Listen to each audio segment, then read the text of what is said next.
பாஜக மாநில தலைவர் நைனா நாகேந்திரன் கைது செய்யப்பட்டதை கண்டித்து தமிழகத்தின் பல்வேறு பகுதிகளிலும் பாஜகவினர் போராட்டத்தில் ஈடுபட்டனர். மதுரை, நெல்லை, திருவாரூர் உட்பட தமிழகத்தின் பல்வேறு பகுதிகளிலும் போராட்டம் நடத்தினர்.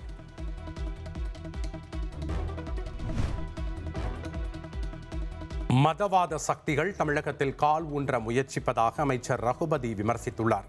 திருப்பரங்குன்றம் விவகாரத்தில் 2014 தீர்ப்பின்படி தாங்கள் அணுகியதாகவும் விளக்கம் அளித்துள்ளார். திருப்பரங்குன்றம் தீபத்தூணில் தீபம் ஏற்றச் சென்ற பாஜக மாநில தலைவர் நைனா நாகேந்திரன் மற்றும் ராஜா உள்ளிட்டோரை போலீசார் கைது செய்தனர். கைதானவர்களை அழைத்துச் சென்ற போது போலீஸ் வேனை முற்றுகையிட்டு பாஜகவினர் ஆர்ப்பாட்டத்தில் ஈடுபட்டதால் பரபரப்பான சூழல் நிலவியது.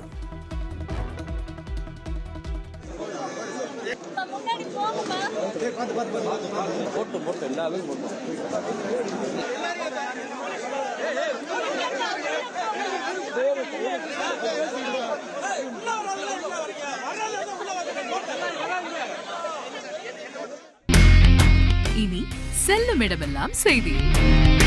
தந்தை டிவியின் வாட்ஸ்அப் சேனலை ஃபாலோ பண்ணினா செல்லருக்கும் இடமெல்லாம் செய்தி. இதோ QR கோட் இப்பவே ஸ்கேன் பண்ணுங்க, ஃபாலோ பண்ணுங்க.